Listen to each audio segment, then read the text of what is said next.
Welcome back to That's a Thing Day. This is episode 2 of Special Forces. I have Scott with me, and we're also joined with his brother Sean. So we are going to just pick up kind of where we left off in the last episode. So I'm curious, because you guys are twins and you do things, or at least when you're younger, you did a lot of things together. What was like the craziest experience that you guys ever had together where it was just like for Sean it was like, I cannot believe they're treating Scott like this, and Scott, you were like kind of going back to the whole restaurant idea where they ask the person with you what you want to eat. Did you guys have you had to have had some sort of crazy experience at some point? I think there've been a couple times where we'll swap IDs. And so there was one where, what do you think, Sean, about 92 in Barcelona, like where you were ripping off Olympic athletes by trading them $2 Bulls t-shirts? You want to tell that one? Yeah, we could tell that. I was sitting here laughing, What thinking was the ceremony's outfit for a Michael Jordan? I had to reflect back, and I'm like, let's see, what's the statute of limitations on? Okay, yeah, we're good. All right. Do you want the funniest, or do you Go with funny. I mean, give me whatever, but okay, funny. Yeah. Well, let's start with Scott's story because that was pretty funny. Scott made it. Well, he made it to 4 Olympics and Paralympics, but in Barcelona, Spain, I went as a trainer, a Paralympic trainer. Once they got to Spain, I think we arrived maybe a little less than a week before, 5-6 days before. And then, of course, you want to get acclimated. Your circadian rhythm is off. So any athlete that's traveling across the world to compete wherever the games are, that puts them at a, technically, physiologically, a little bit of a disadvantage. Scott was training with the other teammates, but then sleeping a lot, kind of pivoting that circadian rhythm, whether he knew it or not. Wait, no, did I come home between the Olympics and the Paralympics? I did on that one. I did. Well, I did. I came back to the States because I was in Barcelona. I thought it was at the Olympics. I thought you came to the Olympics. It was the Olympics. Yeah, so yeah. You're actually right. I need to change. Yeah. I need to change my resume. Wait, hang on. 1 second. No, I'm One quick second. lost here in this story. 1 quick second. To your point about the circadian rhythms, I just wanted, because I'll forget to say this if I don't say it now. Do you know that home field advantage in a football game used to be worth 3 points for a betting spread? But because they've identified how our circadian rhythms change, and they've honed in on when teams should fly and when they should arrive at the opposition wherever they're playing, that home field advantage has been shaved down to a point. And I think that's just crazy. I mean, that's how far these things have come. But because you said that, So first of all, I got up at 3 a.m. I got about this last week. I've not slept well. It's just a lot of other stuff going on. But I went to San Antonio and I came back rapidly, and I took the 5 a.m. flight, which meant 5:15, whatever it was. But I had to get up at 3, and so this morning I literally just got up. This is classic. This affected my life so much that I wrote a master's thesis on fatigue management during sustained combat operations. Like, what are the best ways? And I studied what the FAA did with pilots, what all the branches of service, what the Department of Transportation. I took all these big organizations and looked at what their models were and compare and contrasted, and then put together a process. But anyway, I forgot you just looked at Josh's. You could have called, who's the guy that handles your bets? What do they call those guys? bookies. Yeah. You should have just called Josh's bookie, or you could have just come to the high performance sport world and we could have told you all that stuff 25 years ago. Thank you. If only I would have known. Yeah, betting is legal. It was the Olympics. To Scott's point, it was the Olympics, and I had to leave because I didn't get to stay. Those events are next to each other, but there's a little gap, and I didn't get to stay for the other part. So it was the Olympics. So, and then your memory will do this as a human being. He's done a lot of those events over the years, a lot, like over 20 years of the time frame of the games, the Olympic and Paralympic games. All right. So thank you, audience, for letting me drink my coffee. Now I can get going. This one up, Sean, just to continue. Touch it. I just want I know what I need, Scott. I'm I making know more why it's not working. I need my lucky sloth. Yeah. You want to hold that as like a security Social blanket? support slot. Yeah, well, And I'll I mean- load out and then let Sean pick up back up. I So mean, you guys, Scott's got a spirit race animal. I've lately been choosing the sloth with, special powers. yeah. So that's our commando Afghan patch when we train guys. All right, let's zoom in on the Olympics. So what happens is, I just want to lay a couple things out really quick. I was there. In Barcelona?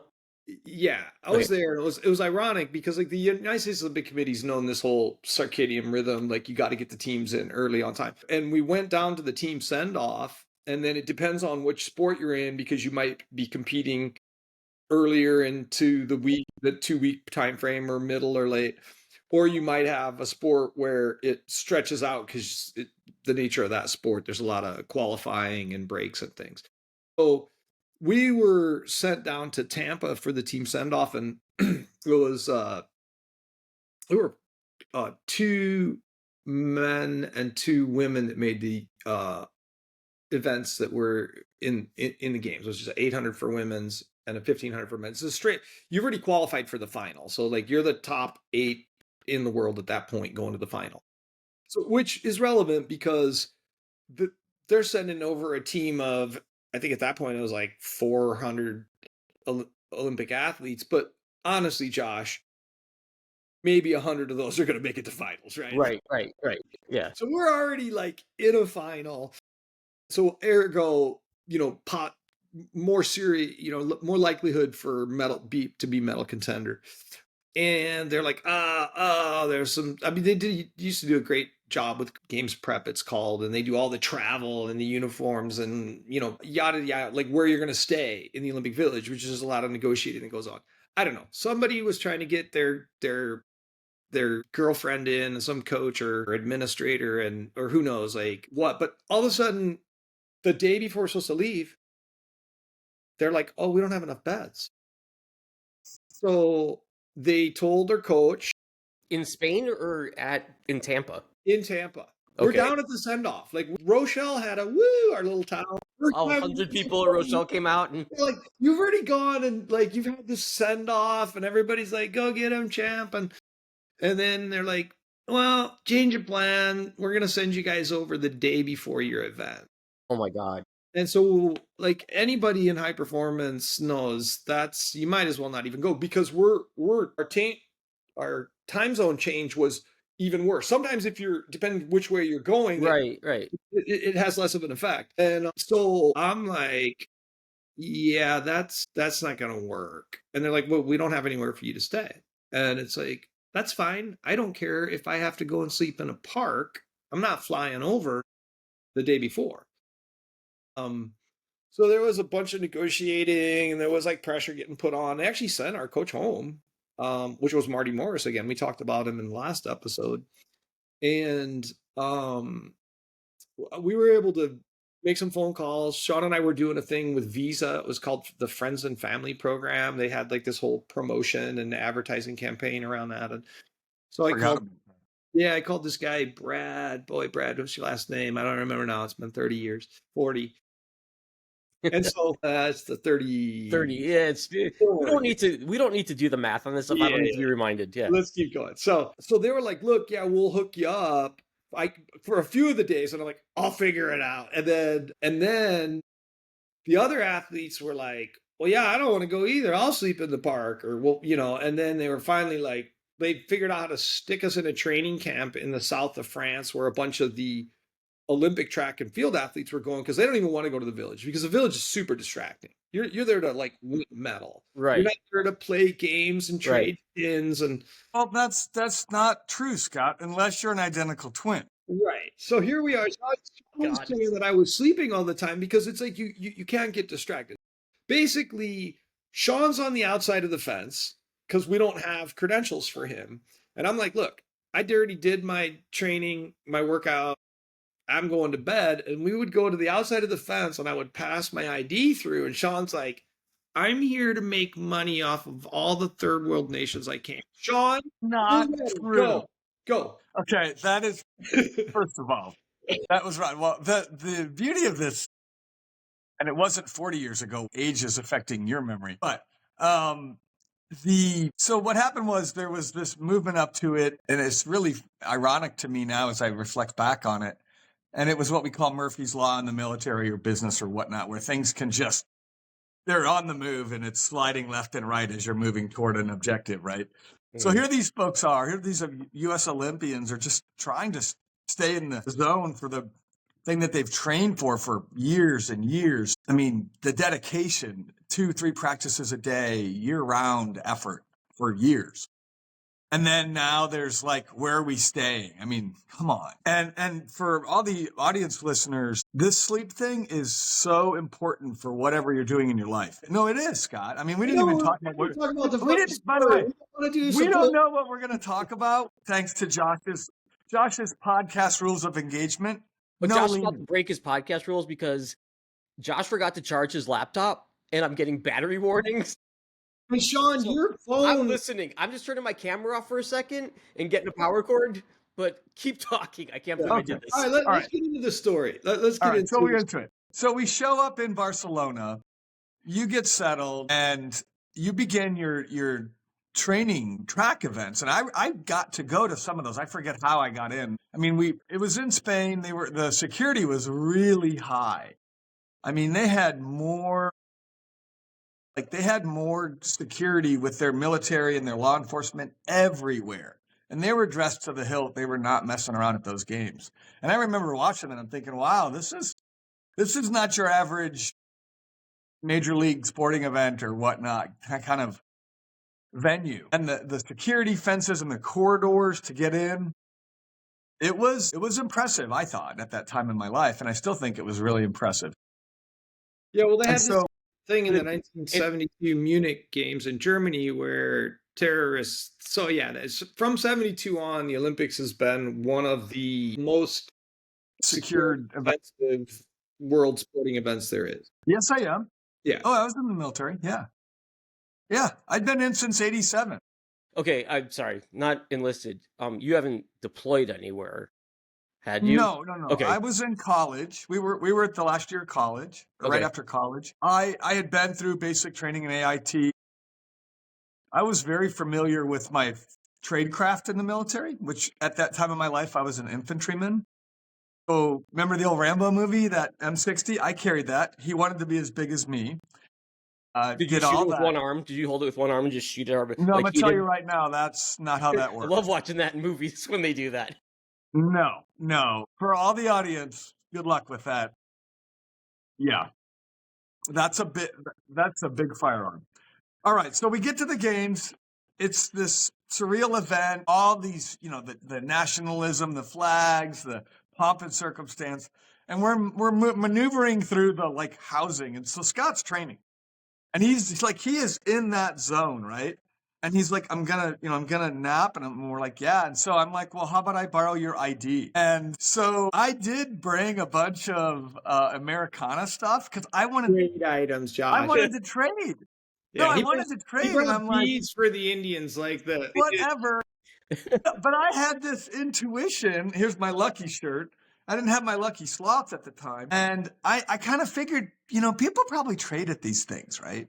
And they get probably tons of clothing or items, trinkets, I call them the military coins back then, right? But I was accurate in this. And so I showed up with, no kidding, I'm like, Americana. Now, I'm ashamed of this now, but I did take a carton of Marlboros. I'm like, I could probably trade Marlboros. I brought Levi's. I brought some. I only had a bag, right? I had one bag. No, so Sean, I brought all these. Did you declare this in customs to the Spanish?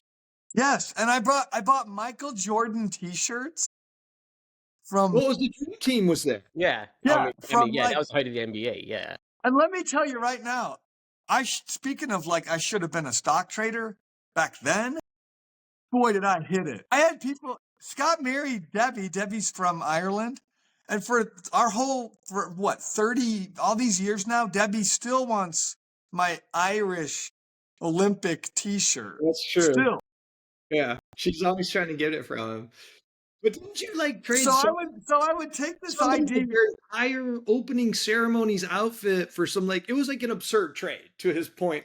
Like This guy gave me his Marlboro cigarettes and he gave me signature from Michael Jordan and a T-shirt and a Bulls hat. so I got to get Scott's idea. Now, at this point in my life, I mean, we're from a small town in northern Illinois, and we love to go into the big city and all that, but this was like really exciting and fun. And I've got this badge, and it's got this big, on the lanyard, and it's a big badge. It's about 6-7 inches. Yeah, it's like twice, like this. I don't have a good demo, but you get the idea. It's Scott's badge, not yours. It's Scott's badge, and it says Olympic race or we did this whole the thing. event. Take this, wear that. Take the ID. 1,500-meter wheelchair. Close enough. And you're walking around with it. He's walking village. The deal. He's like, hey, come over here. Want some of this? It was. So this is like using the handicap parking placard. Well, no. Worse. No. This is worse. Now, when athletes would ask, and I don't remember, did I have some kind of a trainer's badge? Not at the Olympics. That's where you were getting the Olympics and the Paralympics. Because when you did come to the Paralympics, I don't remember which games. It might have been 2000, and you had like an actual badge. But like other than that, like I'm sure this still goes on to this day. But like I would always try to sneak people in, and.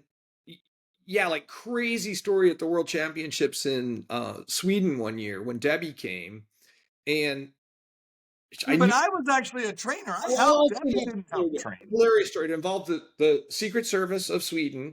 Me timing these guys, they were retired, how long it would take them to run across this hotel compound that had like all this security, and so we would open a door on one end, and I'd be on the other on the cell phone, and like.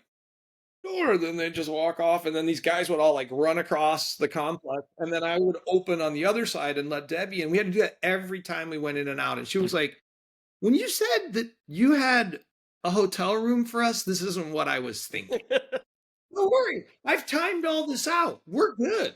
And then same thing, she would wear like team jersey stuff and act like she was part of the team, and it was hilarious. Anyway. Well, but the security I don't know if you could hear while you were plugging in again, the security was really tight. And even like at that point in my career, I was like, they take this very seriously. And Scott's point about the Munich Games, right? For the audience that didn't know that, at the Munich Games, the Israeli athletes were taken hostage for a long time. And then that was one of the first, that's amazing to me.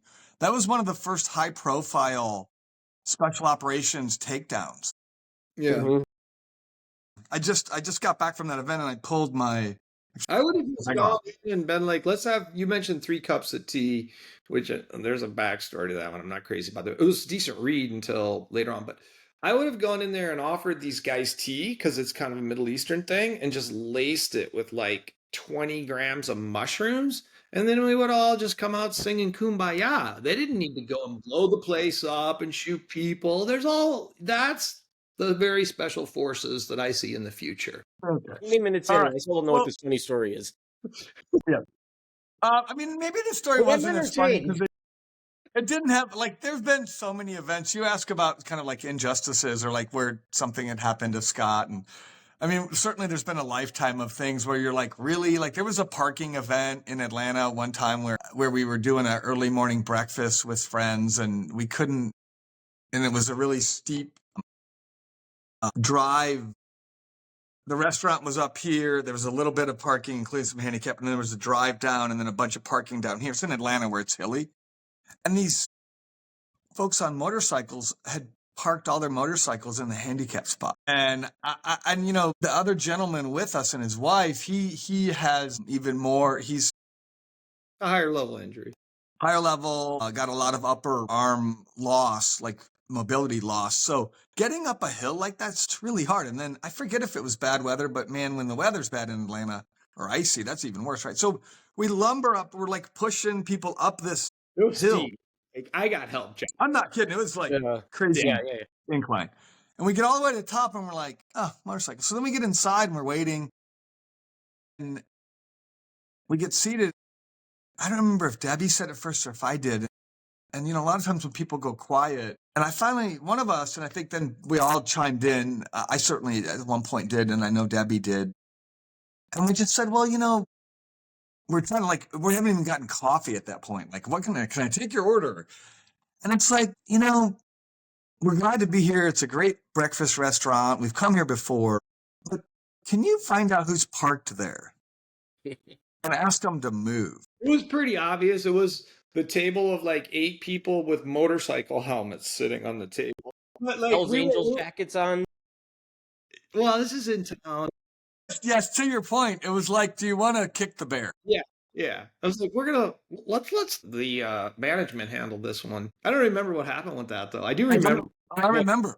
Yeah. The waitress got the manager. She was a woman in her mid-30s. She came over. I remember this distinctly because I just remember weird things like this. You remember what color her? She was brunette, dude. She was about the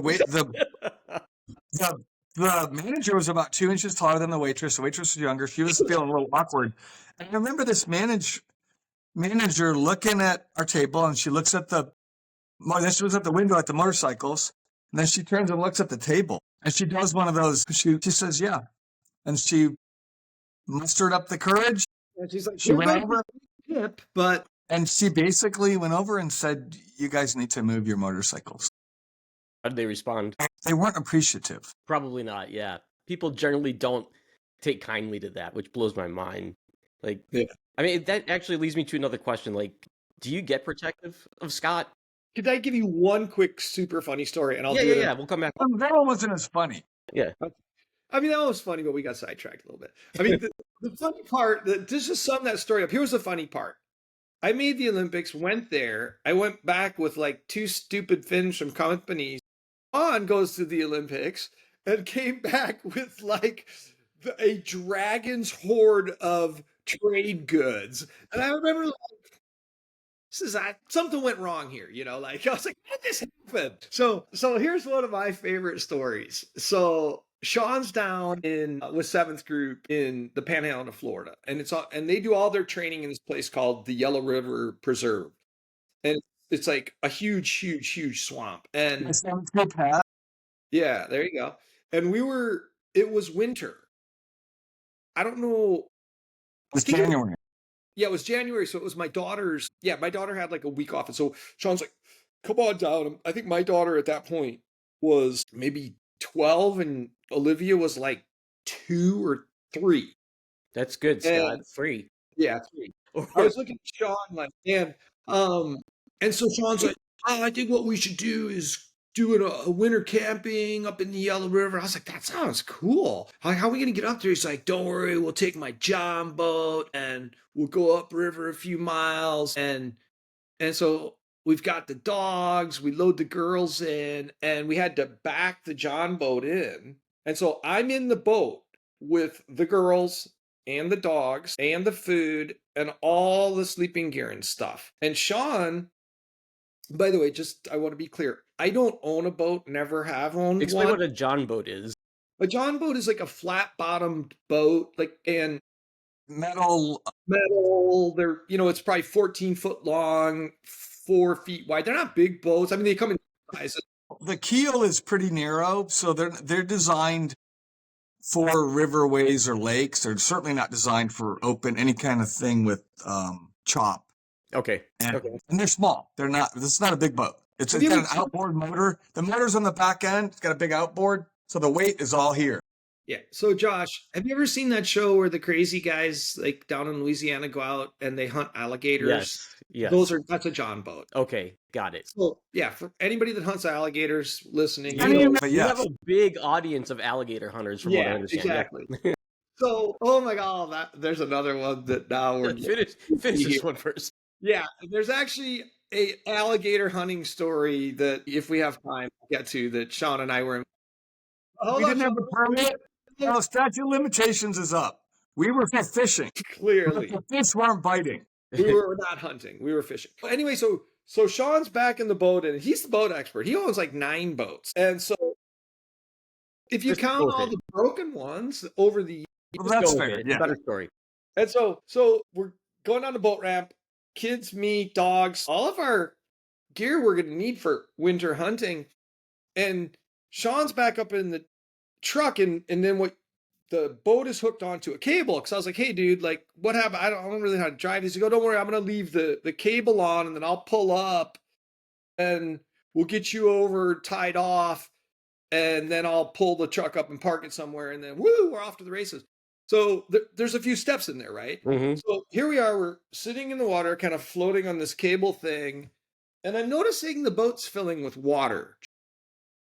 And at first, my concern was these sleeping bags aren't going to be very warm. And then I'm like, holy shit, there's a lot of water in here. Sean's doing whatever he's doing up there, and he can't hear because, helicopters and hand grenades and stuff. And I'm like, hey. So basically, we did not have the plug in the boat. Yeah, yeah. And that was one of my favorites. And we got it all worked out, but that was a trip. And didn't the boat die once on the way back in as well? Yeah. Yeah. We pushed about 2 miles up the Yellow River, and we did remote camping. We didn't bring a tent.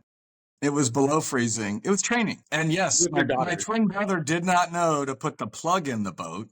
Common sense. And so everything was soaking wet, and it was great training. I mean, these kids got great training. So we've actually built a firewall for all you listeners who need to figure out what survival is. You build a wall with wood, you stack it up, and then you build the fire in front of it, and you reflect the heat back. So these yahoos are freezing. They're all snuggled with the dogs, and I basically stayed up all night and kept that fire alive. And it was a long night. It was awesome. The girls helped though. They did everything. They built the fire. Yeah. They did help. Tell it down about 10 o'clock. Yeah, well, I mean, Oh my there's- And the long night. So somebody's got to stay watch. America, who's going to be on watch? at one point the Olivia and my daughter wanted to go to the bathroom, so I kind of take them over, and then my daughter had asked me once this when she was 5, and she and I went up in North Georgia, and we were doing this like remote primitive carry your stuff in camp, just her and I and the dog, and we get up in there, and she hasn't forgotten this to this day, which makes sense. We're finally setting up, and there's this clearing. I'm like, oh, this is perfect. Well, unbeknownst to me, I was setting our camp up in what they call it's a place where they plant berries and stuff for bears to come. Yeah. Yeah, so I get the tent up, I get the fire going, and I go over to get some more wood, and I'm like, whoa. At first I thought it was like a cow patty. It was massive. And then I'm like, berry. Scat. Yeah, it was bear poop. Scott, the technical term is called scat. And so then Abby comes over and she says, what are you looking at, Dad? I go, well, evidently it's bear poop. Scat. I didn't know the term. And my dog was all like crazy, like sniffing everything. And, Yeah. and then Abby and her little 5-year-old brain goes, well, Daddy, could bears hurt Mr. Finn, the dog? And I'm like, I mean, maybe. And then she's like, and then we're in the tent. And I'm kind of going through like, maybe we should get out of here. And then she's like, Daddy, would bears possibly hurt a 5-year-old girl? I'm like, fine, pack it all up and leave it up. So Abby goes, it's Olivia and Abby. Abby's older, my daughter. And Olivia goes, are there alligators here? Scott, you're mixing the two camping events. Oh my god. I know, to make the point that like, Fast forward. basically there was this deja vu moment where my daughter looks over at me and is like, is this another one of these bear deals? And Olivia's like, would alligators hurt us? I'm like, well, just don't get near the water. So the river, there's the main Yellow River, and then there's a side tributary. And if you remember this, Scott, we went up the side.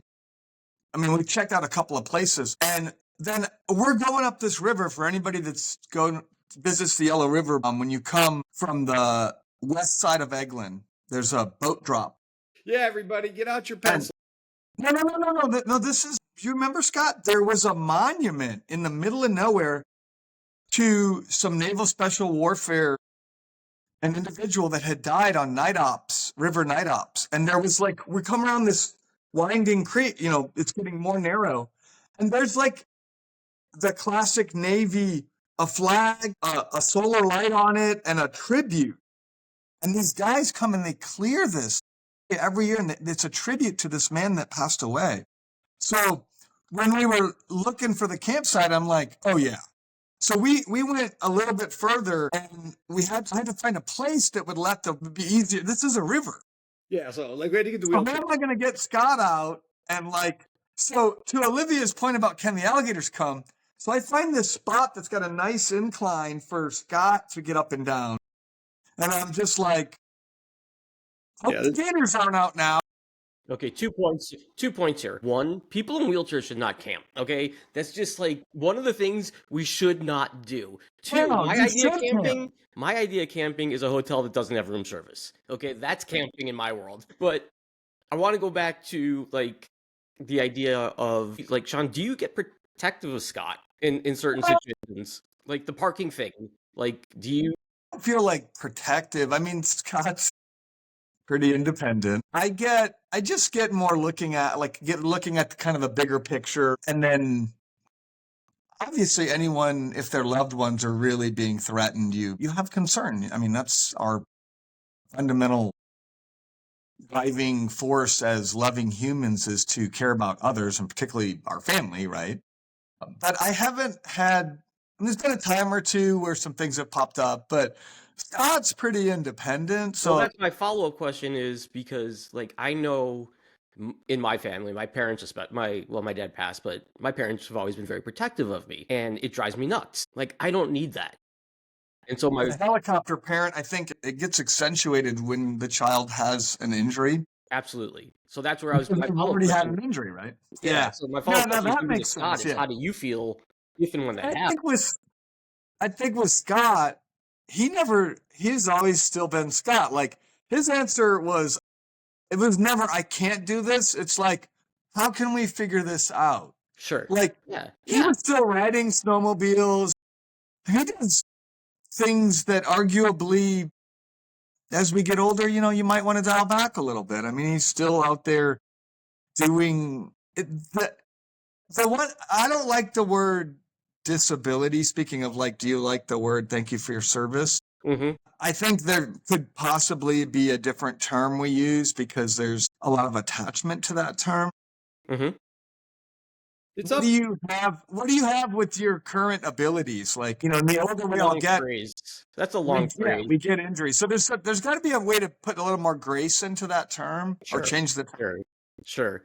But yeah, no, I'm with you. And Well, if it wasn't like, for Elon Musk, I'd want to be called Dr. X because he had all the super. okay, cool we're not gadgets. going off on politics. We're Well, I know, but I'm just saying, Dr. X was like from what is it? It's the movie series, the X-Men.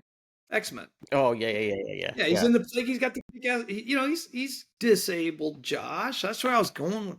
But, I just had shoulder surgery, and yeah, I when noticed you're not wearing your back, sling.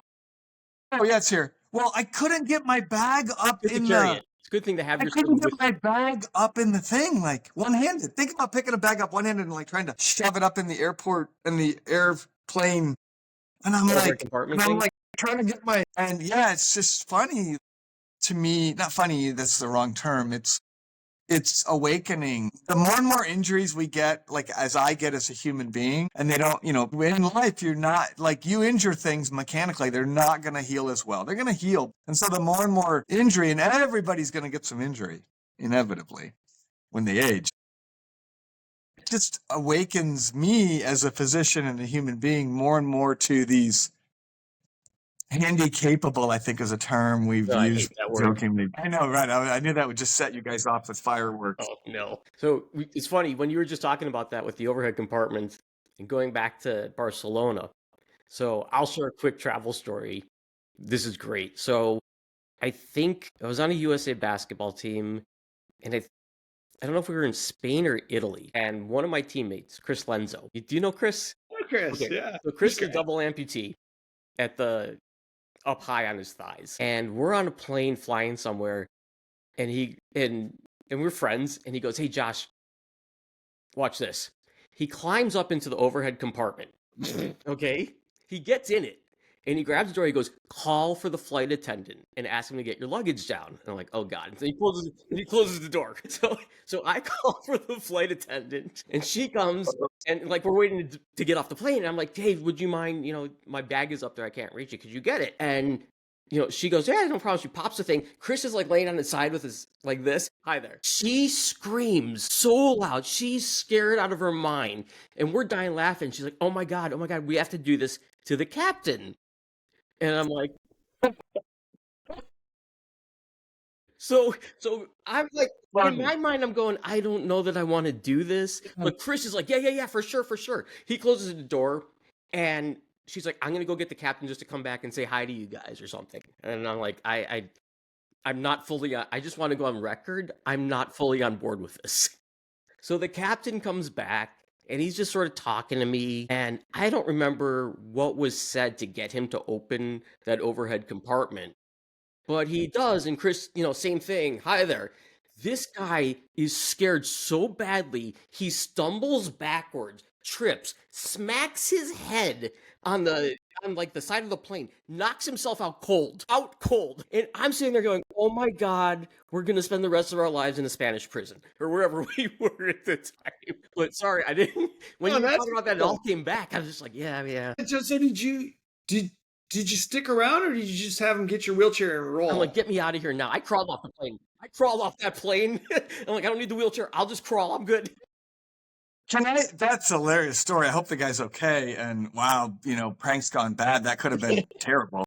The record will reflect it was you expressed your non-consent, Josh. I was not fully on board, no. As a flight surgeon, and I used to be what's called an AME, air medical examiner, I went to the course. If a pilot sustains a concussion, they can be grounded. And certainly if he had any follow-on flights that day, he was done. Yeah. So statute of limitations, they could sue you for damages. It was so bad. I want to tell the audience something about this. This is the part, man's inhumanity to man. The dignity when a person in a wheelchair or mobility issues gets on a plane, like they put you on first. You don't get to use the bathroom the whole time you're on the flight. Then at the end, they literally they put you in these chairs, these really tight chair because it could go down the aisle. And they strap you in. Lambs people. It's so ridiculous and inhumane. Well, now you can't use the bathroom, but they open up the bathroom.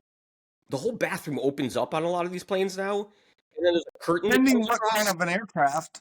I'm going to throw my aerospace background. Well, the last time I flew, that's what it was. It's getting better. I'm going to say, there's more. It's getting better. Yeah, and they usually have an aisle chair on the plane. Onboard aisle because we used to crawl back in the day. That's what I was getting to that. Like, I don't know if people know this, but you guys would crawl. Yeah. And I can remember doing so many events over the decades with Scot and teams, and volunteered a lot for different things. It was that. So speaking of like, when do I get protective? That used to really bother me. Yeah. No, it's just, it's not. God, it's awful. It's not dignified. It's not dignified. It's not dignified. No, it's not dignified. There's no way to do it and look good. There's no way to do it and look good. I'll tell you that right now. Well, so there's the dignified. Then there's the first do no harm. Like, to your point, for the audience, the number one thing that a person in a chair protects is their bottom. Because if they get cuts and scrapes on their bottom, they can't sit. It can get infected. It can cause life-threatening issues. And this is a real threat, right? Oh, yeah, without question. And not to mention their competition is like, that's done. And so to me, and I know all these things, like, and I'm just watching going. I think the airlines, a lot of this stuff is from back in the day. And usually there's a delay. Like, it's not that they're making us do this. You're like, look, I just got off a 4-hour flight. I was the first person on, and I'm the last person off. We're hitting 5 hours. Yes, I went to the bathroom beforehand, but I drank all your free drinks. And I really got to go to the bathroom. So what am I going to do? Care how undignified it is. Like, I'm just like, I got to get off this. It's this, or I'm peeing on the floor right here. I'm probably never going to see these people. At least I'm not like Josh Ian, who out the staff and then ran off. Just trying to. Okay, so. But I hear you. It's not. I'm going to put my doctor aviation hat on. We could do better. 10 years to be like, I don't care, right? Yeah. Like, before that, you're super self-conscious. Like, then you're like, See, I'm look still at me. self-conscious about it, but there is a point where it's like I don't have a choice. It's a fight or flight type of thing. It's a survival instinct almost. Like if Yeah. I don't get to this bathroom, because we talked about this I think in the first episode. Like I use a catheter. Like it's not like I can just pee into a cup or something. It's like I could have repercussions if I don't empty my bladder here. Like Well, it's humiliating, but it's like what else am I gonna do? for the audience, and I don't know how many of you guys can comment, so I'm going to play doctor for a second. What happens to anyone that holds their urine a long time, male or female, but particularly females, they get UTIs. So the females listening will appreciate this. If you're in a wheelchair and you're already self-cathing, placing a catheter every time into your bladder, your incidence, your risk of UTIs goes up skyrocket. And then there are long-term sequelae, complications from constantly getting urinary tract infections. So ready, go, while I get another coffee. Isn't that like the UTI piece? Yeah. Yeah, we're pretty aware.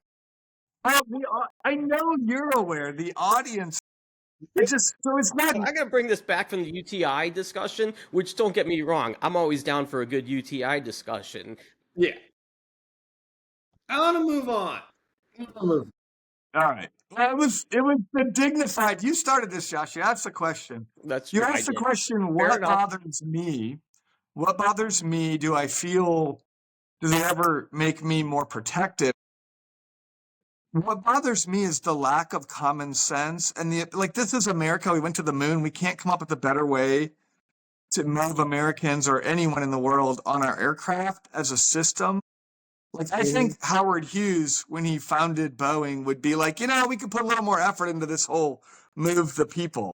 Yes. That's my Well, now point. they just sit you right next to the bathroom, which is wonderful. I love that, sitting right next to the bathroom. That's a That's great a great spot. idea. Great spot to sit.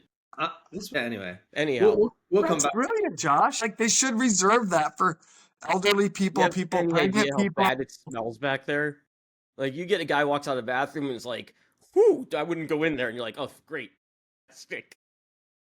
I'll just sit here in the back of the plane for the next 3 hours or whatever. Well, statistically speaking, Oh God. don't you prefer not to sit at the back of planes? Yeah. Well, those are the guys that survive, though, too. That's one thing. Those are the guys that survive the crashes. But Okay, if you say so. All right. yeah, wrong guy to get into that with. Sorry, my bad. But okay, so I guess so. Scott, how did if Sean ever is there a line for talking about being protective? No, we never had that. Like, I think I mentioned this in the first episode. Like, my parents conspired that we will not treat this one any different than the others. Huh. He will do all the things, he will figure it out. And keep in mind, you were younger, right? I think it would have been different if it was 10 or 11. Like, I was 14 at that point. I mean, it's the country. I was already driving cars, not like on the highway, but like we were working. Like they were like, no, and I'm blessed. I got to say, like I was blessed that is that what it was? I'm a pretty low para. So, Right. My arms, my abs, I mean, I don't have great balance. I have to be very careful with my skin and other things. But in general, I was, pretty functionally able in some regards. Certain, obviously, camping, certain environmental situations, stairs, yeah, but so they took the position, he'll figure it out, and we're not gonna baby him at all. See, Like, my that parents was- did that too. My parents moved into a house with more stairs when I was in the yeah, that's hospital. right. I thought you said that, but then Yeah. what? So, like, Josh, I guess I'm wondering, like, what? Let me flip the script here. Like, were there some scenarios where, like, they were being overly protective for you, or Yeah, for sure. Like my mom, not so much my dad, my mom more so, where she's always offering to do things for me. Yeah. And I'm just like, I can do those. I don't need you to. It's not that I so much find it insulting. It's that I got this. I can do this. You don't need to do this. Don't exhaust yourself doing these little things for me. If I need something, I will ask. Okay. But you are the people that When I'm in the hospital, you decide to get out of the house with 2 stories and move into the house with 2 stories plus a tri-level and told me pick which level you want a wheelchair on, you're crawling on the rest of them. Right, So, right. like, pick a side. It's I don't like people being protective of me. I will ask for help if I need help. And for the most part, I don't. I really don't. I'll figure it out. Like, I can remember being in a grocery store once with my daughter and needing something on a high up shelf. And she was probably like 4. And so I picked her up and I just sort of like lifted her up to grab it. And I think Right. like half the shelf came down on my head in the process. But like, but like if I wanted help, I'd ask for it. I got my daughter here. She'll do it. Yeah, we'll figure this out. I think there's a point there that, from my perspective as a twin, so parents are naturally protective of their children, right? But siblings, we're like, we just want to do stuff. Right. And we're doing it. I mean, and so from the go, it was like, yeah, you're still going to do paintball. Yes, you're going to do winter camping. Yes, we need you to be on the snowmobile. Yes. So fast forward, you think years later, decades later, we went out. I recommend everybody at one point in your life get out to the Rocky Mountains and like go see that part of the country. So you know this, but I love horses. I love what they do for people.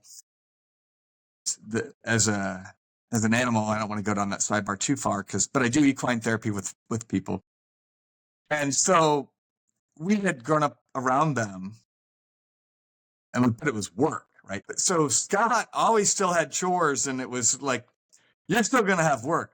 So fast forward to decades later, when I retire from the military, I finally got to do that bucket list trip. So we go out there with our families, and we're going horseback riding in the Rockies, and Scott's coming. And they take draft horses and mix them with quarter horses now. That's kind of the sweet spot for trail rides in the Rockies. But just so everybody, I do have rods in my back, and I am not stable on a saddle. I've tried a couple times over the years, but I was like, we're in the Rockies, like we're right off next to Yellowstone, and I was like, how long's this ride? I was like, I don't care if I have to hold on to the saddle. So I said, so I go underneath the horse and hold onto it. They've got like 50 horses. I go, I need your slowest, fattest, I need the widest or buck horse, widest horse. And they're like, we got one for you. And then giant comes out, and they put Scott way up there, and I'm like, I'm hoisting him up. They've never done this, and I'm kind of assessing the Dude Ranch guys. And there's a lot of teens that do summer work there. So, I mean, I'm like assessing that, you're doing the whole threat assessment, like what could go wrong here? And then I'm like, oh, great. He's on the tallest horse, more to fall. Mm-hmm. And then every time I rock, I was like, if anything goes wrong here and I hit the rock, I'm done. Oh, and if the horse rolls, so you're in the Rockies, so the risk for stumbling and the horse. But anyway, yeah, so yes, this every day with the trails. Like the guy told me, I go, how are we going anywhere crazy? He goes, no. I go, okay, so you would put your 94-year-old blind and hearing impaired grandma in here. That's a good comparison to you. 100%. I'm like, I can do that then. And so that's all. Like everything goes great until you don't have your Lucky shirt on. So we get into the ride, and I'm figured. By the way, on a horse ride, when you're at the lead, the horses behind will follow the lead horses and then other trails. So we get out there, and they've got a point man. I call it a point rider, and they got a rear rider. So there's only 2 guys helping. And we get out there, and everybody freezes. So by the way, when you're on a horse and they stop, pay attention. And what had happened was all the horses stop, and you can see their ears pinned. And then as we're scanning, there were some rocks flipped over. So the bottom side of the rock is now showing, and it's darker. And what had happened was there had been like a tremor or something, and the vibration had flipped the rocks. And the horses know everything on these trails. Their memories are impeccable. So they're all like on the fact that these rocks were flipped over. And then he went up, and the lead wrangler went and let his horse sniff it. When that horse chilled out, the other horses chilled out. And then I went and I asked, and I rode up and I asked, he's like, yeah, they don't like it when something changes on the trail because that could mean danger. That could be a grizzly. That could be whatever. So that was the first pinning. So everybody else is goofing off, all Dude Ranch riding, and I'm A lot of veterans will stay in hyper vigilance mode. I don't think you do that at all, Sean. Yeah. So then it gets better. So that was our first little let's turn the temperature up. It was a nothing, right? Mhm. So then we get further in and we come down, and this is the nation in America. This is where the elk herds annually come through this valley. And the Indian tribes in that region, it was a neutral zone. Nobody fought there because that's where the elk herds came. So this is where they came and everybody got to hunt elk and there was no fighting allowed. Okay. So the horses are used to elk. When you get further, and now all the horses pin and they're all flexing up. Let's just say the pin is when the horse's ears go back. Right. No. Well, you could say that. When they pin forward, they're turning those into like picking up every sound. When they go back, they're getting angry. When they pin forward, they're turning on all their superpower senses. And then they start snorting, there's pawing, and I'm like, and these idiots in the back, Scott and these guys don't know they don't know what's going on. And I'm just like, this might get interesting. Now I'm watching the leading the trail guy, and I'm watching the leading guy. He's leaning up in the saddle. He's looking. He looks back at the back guy. He's looking. These guys know something's different. Yeah. I was oblivious. In fact, my skin still is dialed in. Like, it's not luck. There's no such thing as luck, folks. Chance favors the prepared mind. Knowledge is power, right? And I'm looking at like, well, I don't know what's about to go down, but there's a threat here, and these folks are not dialed into nature. Then a bull bison raises his head up, and the bulls will separate from the herd, or they'll be driven out. And this freaking bison's head comes up. It's this moment. I knew. We were not expecting the right buffalo. I would think not. Yeah. This is the and the riders are like they're repositioning in the saddle because they're gonna have to do something, either drive out it. My bungee cords on my ankles. We have kids on this ride, right? Oh my god. And you're thinking it's just another day in the park, like literally the joke, right? And then it's like, well, what's going to happen? Is this bull bison going to get pissed off and charge at us? Did you guys have do you have guns or anything with you? No. Nothing. It's a national park. We literally in Yellowstone now. I don't do this stuff because of this, so I don't know the rules. True. Yeah. Listen, I could tell the bison they don't see real well, but they smell pretty good. I saw them sniffing, so I just took out some of my CK1 from remember that stuff. Oh yeah. And I was like, shh. And then it just rolled out. He got I'm not gonna go there. Yeah. Well, basically, he just said he didn't do anything. He was being a sloth. It was his sloth time. He's like, they're not a threat, so we're gonna let this group of, I don't think there's like 12 horses go by.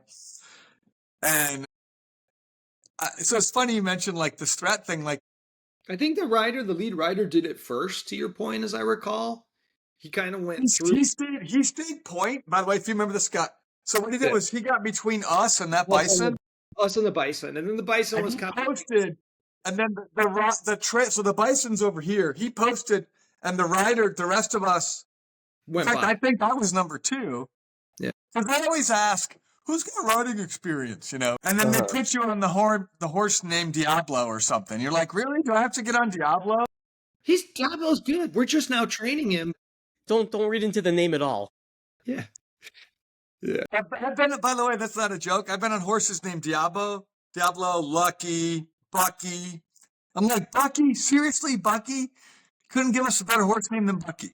I got bucked from a horse once when I could walk. I got bucked. I had a friend, and they lived on a farm, and I went over and we were riding their horses, and the horse just lost it and started jumping up, and it bucked me. And I haven't been on a horse since. But I want to ask you guys a couple other questions because we're coming up on an hour here. We're 58 minutes in. Yeah. So I asked this to Scott in an earlier episode. Like, I asked him if he thinks he's different than he would have been had he been able to walk. Like, has it changed him? And I'm curious, do you see, like, from your perspective, Sean, is Scott the same guy he was when he could walk? Has he has there been a change like that's noticeable? Not just physically, but like, his I mean, other than my impeccable fashion tastes, like, do you think it changed him? Would he have been different, do you think? I think his injury has blessed him or forced him or all the above to take and he's done a lot of work, like personal work, to develop his mind and become more thoughtful. And I don't think if he'd not had the injury, I don't think that part of his persona would have been. I'd be golfing right now. Do you golf? He would be doing different things. I golf. Do you golf at all? No, It's hard. but I think I guess what I was saying is like Josh, I like know you're what you just meant. I know what you yeah, meant. like, Yeah. you're gonna have to think about some things that you probably wouldn't have spent a lot of Right. time. Perhaps not. I mean, some of them you would, like obviously, family and the kind of person that you want to be. But I think having slowing down, and yeah, like there's just a whole different set of experiences and. Well, I think that affects your whole family too, right? I mean, Sean, you said that when Scott's accident was the point when you really decided you want to go to medicine. Like, I mean, I think that there's this tangential effect on everybody around us that Yeah. they have to become aware of things because it's not just our experience. It's not just our life. It's a group goes through this with you. Yeah. Good point. Yeah, I think, yeah, for sure. Did you I guys think fight as kids? it's it becomes a thing. It is a thing. Yeah. So, yeah, that's a thing. Yeah. And he didn't hear it. Yeah. Did you guys fight when you guys were younger? Like siblings Yeah. fight? Yeah. Not a lot. I mean, we didn't fight that much, but like I mean, if you saw Right. us playing, you would be like, they're fighting, and but Well, here's the reason I'm asking. yeah. Like, Sean, did you ever pull the like I'll just dump you out of your chair card? Well, actually, one time, decades later, when he wouldn't stop talking we were playing cards. But I remember the last fight we had before his I do injury. too. Before his injury? Yep. Yeah. It was literally the dumbest kid fight ever. We were invited to a sleepover at a friend of ours named Robbie's. And this is so hilariously funny. But back then, they had come out with these pajamas where you had like Underoos, baby. and Underoos. like the long pant bottoms and top, and the little full sleeve. And we lived where it was cold, so like you would wear like full sleeve, full pant leg pajamas, right? We were arguing over whose were whose. Like I'm wearing the super or whatever. Do you remember which one it was? It's embarrassing at this point, and I'm trying to remember. We were like It's hilarious. This is hilarious. 10 or So 11. there were two pair because we're twins, Way but too old to be arguing over our pajama bottom. and to go to this event because we were packing. And then it went from stupid to ridiculous. And then it went to siblings fighting. And we had a 2-story house. We were at the top of the stairs, and somehow the fight went down the hall. And it got to the stairs, and we were just pounding each other. And then we rolled down the stairs, and we hit the wall at the end.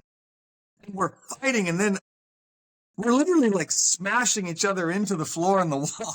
And we got grounded. We didn't get to go to the sleepover. But so after his injury, like I'm thinking about this. Like my brother never did that. We fought, but he never like took the cheap shot.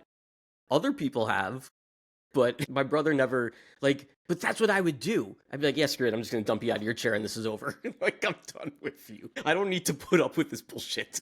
Now, my brother-in-law, which sometimes I think it's a little bit cruel. I mean, it's a very fine line to take somebody's wheelchair away from them. Yeah. I never did. And he's kind of joked around on that once in a while, and I'm like, Not funny. no, not fun. No. That's Like, I see where you're going with this. Let's not go. Yeah. No, I've had And that I happen love to it me. with Dad. There was some drinking involved. It was kind of like I was being mouthy, and he's super tall, like 6'7", so he's like reaching his leg out and looking at me and pushing my wheelchair away, and I'm like, No. I'm smiling, but that's not funny. I mean, it's kind of funny, but it's not funny. It'll be funny later, but right now I'm really mad.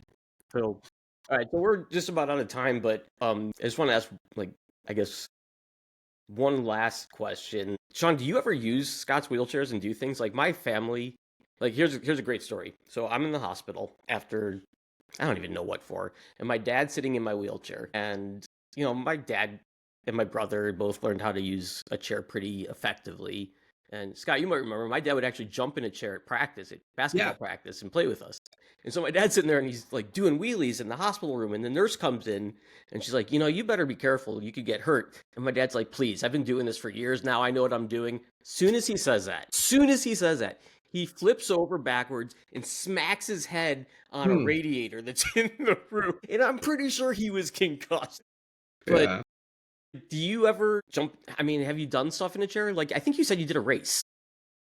So our parents, while Scott was initially in rehab, still in the full body cast, Mhm. my dad went and got an Everston Jennings wheelchair, and he made my sister and I, basically my mom and dad, made us live in it for like a week. Really? That's fascinating, actually. And they made us, like, literally, they would pull up and they would make us get out of the car, and they'd make us drag ourselves and Really? get the wheelchair out, put it together, and then now get over the curb. And so they were very focused on training. So to your point, well, you may remember, I was back up at the U of I, played wheelchair. We need an extra body on the wheelchair team. Mm-hmm. I actually raced, not competitively because it was sad, but I did it twice in the Atlanta Peachtree Road Race. You could fit in the racer? Yeah, I try to get in the chair every chance I get. And my daughter's the same way now. She'll just jump in. But I think it's so important. Yeah, I agree. If you walk a mile in someone's shoes, whatever that is. When I have folks get injured and then their supervisors in the military were not attentive, I mean, there was a time or two where I tried to give them that like perspective. Hey, you can't do that. No, I completely agree. So I think when I say walk a mile, I mean do it. Mm-hmm. Yeah. So if you're a parent or you're a loved one and you've got your husband, wife, significant other. I feel like it kind of backfired though, Sean, because I remember when you and Jamie came to rehab after you had your forced short-term disability and wheelchair life. And so then Josh, they look at me and they're like, yeah, we just had to spend like a week in a wheelchair. And they both had this look on their face. And I was like, so it sucked. And they're like, horrible. This is going to be bad. I remember that part, but I do remember this in the beginning. Dude, just shoot yourself. I remember, Give yourself time. Scott, do you remember this? I remember in the beginning, because he was, he had the rods and the whole strength side of it. Lazy boy. I used to beat him. I would get in the chair and we would race. Uh-huh. Oh, but you could those days are long lean gone. into it because you're rods. Yeah. And just knock him down and be like, woo, I kicked ass. Again. No, I think your point though is about walking a mile. Like a couple years ago, I coached juniors wheelchair basketball, and my sons would come with me to the practices, and I took them to a tournament, and we were light on players, and so my sons played in games, and afterwards they both asked, can I just do this all the time? My older son was actually really, really good. He was he's freakishly good. I'm like, no, you can't actually do this. Like, I think able-bodied people should be allowed to participate. In Georgia, we have a pretty developed interscholastic school-based 3-season adaptive sports program in the schools. And because of the more rural districts don't have the numbers, they'll let able-bodied play, which is oftentimes a family member, and let them play. I think it should be like that. They can only have like 1 or 2 players at a time. But just because, it's like, well, if you don't have, to me, that's never made sense, especially in youth. Like, I mean, we're playing cross-gender in the schools anyway, and you've got a wide range of disabilities. I mean, it's like, who cares? Like, just get enough kids to play a game. That's the whole point. Right. And Sean, was definitely in the chair over the years. And I think I remember I played on an adult team, which, by the way, I don't know that was an appropriate experience when I was traveling and stuff with Rockford. And Sean, we would go to those practices, and he was always there. He was just like fodder. It was like that movie with Bateman, the X. It was just like get in there and smash the guy around. Sean's. You get in the chair. Well, you guys know because you did this for, and you were excellent at it. But you got to get in the arena, and I think getting in that chair, getting We went to the National Wheelchair Sports Camp. Have you been to that, Josh? You have, right? The one in Minnesota? No. Yeah. No. Have you not been? I don't like people in wheelchairs. No, I have not been. Oh man, you got to go up there and take your kids and just make them volunteer. They have like extra wheelchairs just laying around everywhere, like the tennis court at the And, cafeteria. you need that fifth player. You need whatever. It's all these diverse sports, and you always need extra people. So Scott's been taking Abby forever. Yeah, And I took my daughter. We all went. Scott and I went up with our daughter. Is that 3 years ago? I think so. Yeah. I want to do it again with them, but going and doing that is so eye-opening, right? And there's so many sports. It's not just one sport. It's like they do a cornucopia of sports there. It's kind of an intro to every sport. I think I told you that story once. So Jacob Halville, who is a longtime buddy of mine, he's a wheelchair racer and played all the things over the years. He was up there and he's got polio and he's got a wide wingspan, but he's not a tall guy. And he was on a horse, and the horse breathed in when they did the cinch strap for the saddle.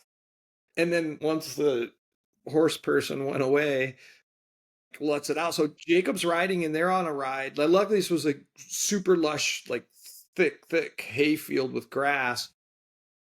The saddle spun around. And Jacob had a strap on, which is why they don't want you to wear a strap. And his legs were caught in the stirrups. Oh God. His little polio legs.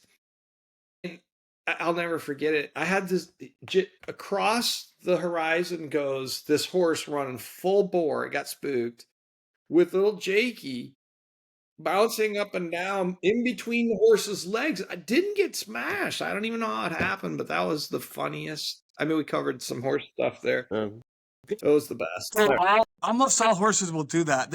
They're so intelligent. They know when you're putting the saddle on that you're going to tighten it.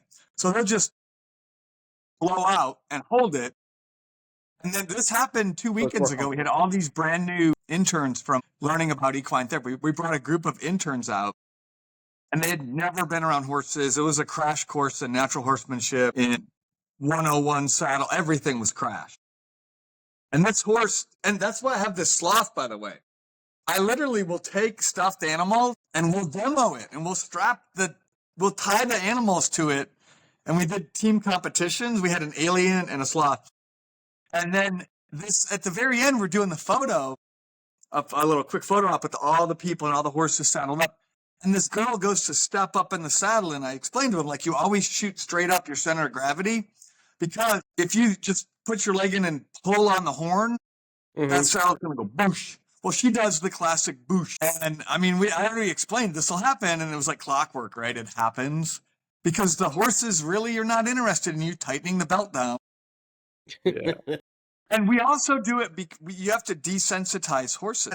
That horse that Jacob was on, every horse should be desensitized with a stuffed animal running between its legs, so that when it really happens, they're like, oh, this isn't the end of the world. This is natural. All right. This is just humans being stupid again, and they didn't realize the saddle can slide, and the horse was playing a joke on them. All right, well, listen, we're out of time. Actually, we're over time. But I do want to thank you, Sean, for coming on and sharing these experiences. I think it's important. I think it's hilarious. I think it's as a perspective. So definitely appreciate you taking the time with us to talk about some of this stuff. Oh, it was my pleasure, and what a great tool you guys have here to help people abomination. See the world. I think the FCC should ban this whole experiment. There need to be laws. That's all I'm going to say. Citizens arrest, Josh. I'm arresting myself after this show. Well, for Scott Hollenbeck and for myself, thank you guys for tuning in. This has been That's a Thing Day. Please like and subscribe on YouTube, or you can find us on Spotify. All right, we'll see you guys soon. Ciao. Bye.